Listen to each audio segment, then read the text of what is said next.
In this video, I'll show you how to create a SaaS dashboard in Lovable. Start by signing into your Lovable account and creating a new project.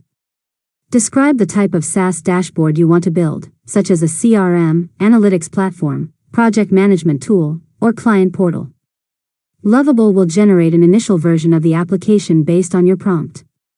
Once the dashboard is generated, review the layout and identify the sections you need. Most SaaS dashboards include a sidebar navigation menu, a top navigation bar, summary cards, charts, tables, and user settings pages. Next, use prompts to customize the dashboard.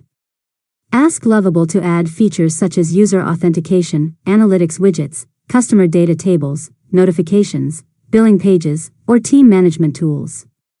Continue refining the design and functionality until it matches your requirements.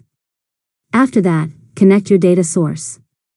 Depending on your project, you can integrate a database, API, or back-end service so the dashboard displays real-time information instead of sample data.